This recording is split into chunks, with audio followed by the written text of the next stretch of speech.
আসসালামু আলাইকুম everyone, this is স্টাবনি from tasty food and dessert. আজকে তৈরি করব রেস্টুরেন্ট স্টাইলে ক্রিমি চিজ পাস্তা বা পিঙ্ক সস পাস্তা। এই পাস্তাটা খেতে সত্যিই ভীষণ টেস্টি, কারণ এখানে আমি ক্রিম আর চিজ ইউজ করেছি। অরিগানোর জন্য রেস্টুরেন্টের ফ্লেভার পাবেন। সো ভিউয়ার্স, চলুন আমরা ক্রিমি চিজ পিঙ্ক সস পাস্তার প্রিপারেশনে চলে যাই। এই রেসিপির জন্য ছোট সাইজে ম্যাকারনি নিয়েছি, কারণ সুন্দরভাবে সসের সঙ্গে মিশে থাকবে। এখানে 250 গ্রাম ম্যাকারনি নিয়েছি। সবচেয়ে প্রথমে পাস্তা বয়েল করার জন্য প্যানে পর্যাপ্ত পানি নিয়ে তাতে 2 চা চামচ লবণ দিব। পানি যখন গরম হয়ে যাবে তখন পাস্তাগুলো ঢেলে দেব। আমি 8 থেকে 10 মিনিট বয়েল করব। ওভারকুক করা যাবে না, কারণ পরে সসে কিছুক্ষণ রান্না করব। এখানে 2 টেবিল চামচ কর্ন নিয়েছি, পাস্তার সাথেই সেদ্ধ হয়ে যাবে। সেদ্ধ হওয়ার জন্য ঢাকনা দিয়ে দিলাম। 10 মিনিট পর ফিরে এলাম।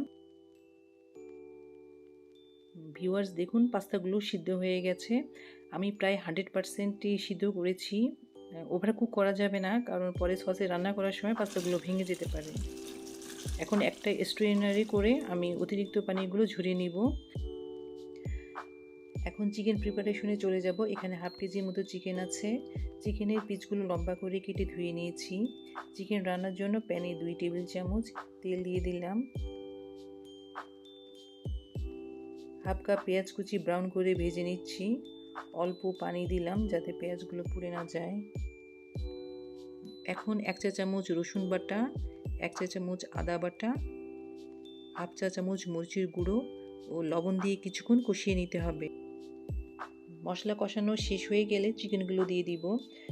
চিকেনে এক্সট্রা কোনো পানি অ্যাড করতে হবে না, কারণ লো ফ্লেমে চিকেন সেদ্ধ করব, আর সেদ্ধ করার সময় চিকেন দিয়ে পানি বের হবে।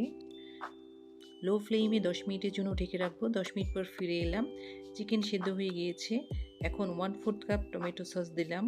টমেটো সস অ্যাড করলাম কারণ চিকেনের কালার প্রায় লাল করব। হোয়াইট সস আর চিকেনের এই লাল কালার মিলে পিঙ্কিশ একটা কালার আসবে পাস্তায়। ভিউয়ার্স, চিকেন রান্না শেষ হয়ে গিয়েছে, আমরা এখন নামিয়ে নিব। এখন হোয়াইট সস তৈরি করব। সেজন্য প্যানে 2 টেবিল চামচ বাটার আর 2 টেবিল চামচ ময়দা দেব। বেশি ময়দা নেওয়া যাবে না, তাহলে পাস্তা বেশি থিক হয়ে যাবে। মিডিয়াম ফ্লেমে ভাজতে হবে যাতে ময়দার কাঁচা কাঁচা ভাবটা চলে যায়। 1 থেকে 2 মিনিট ভেজে নিব। 2 কাপ পরিমাণ ঠান্ডা দুধ ঢালবো এখন। এখানে একটা টিপস হলো, হোয়াইট সস বানানোর সময় অবশ্যই ফ্রিজে থাকা দুধ ইউজ করতে হবে, তাহলে ময়দার সাথে মেশানোর সময় লাম্পস তৈরি হবে না। এখন কন্টিনিউয়াসলি 2 থেকে 3 মিনিট নেড়ে যেতে হবে মোটামুটি ঠিক হওয়া পর্যন্ত। স্বাদ মতো লবণ দিয়ে দিব। 1 চা চামচ অরিগানো দিয়ে দিব। অরিগানোর জন্য রেস্টুরেন্টের মতো স্মেল আসবে। হাফ চা চামচ চিলি ফ্লেক্স দিব। চিলি ফ্লেক্স আমি বাসায় তৈরি করে নিয়েছি। শুকনো লাল মরিচ প্যানে ভেজে গুঁড়ো করে নিয়েছি। ভিউয়ার্স, সসের থিকনেসটা এমন ঘন হবে। হোয়াইট সসটা যখন ভারী হতে শুরু করবে তখন এখানে ক্রিম অ্যাড করব। আমি এখানে ডানো ক্রিম অ্যাড করব। এখন চুলার ফ্লেমের দিকে অবশ্যই খেয়াল রাখতে হবে। চুলার ফ্লেম অবশ্যই লোতে রাখতে হবে, না হলে ক্রিমগুলো পুড়ে যেতে পারে।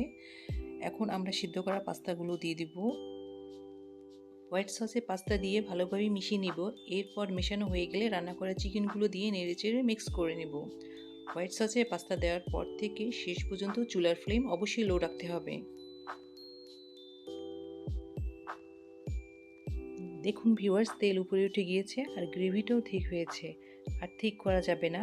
এখন এখানে স্লাইস চিজ অ্যাড করব। এই রেসিপিতে আমি স্লাইস চিজ সাজেস্ট করব, কারণ মোজারেলা চিজ বেশি স্টিকি হয়ে যায়। চিজ দিয়েই চুলা বন্ধ করতে হবে, কারণ অল্প তাপেই চিজ গলে যায়। এখন চিজগুলো ভালোভাবে মিশিয়ে নেব। চিজ মেশানো হয়ে গেলে পাস্তা সার্ভের জন্য রেডি হয়ে যাবে। আর হ্যাঁ, পাস্তাটি জুসি টেক্সচার আর ইয়ামি টেস্ট পেতে অবশ্যই গরম গরম সার্ভ করতে হবে। দেখুন ভিউয়ার্স, কতটা ক্রিমি আর জুসি হয়েছে।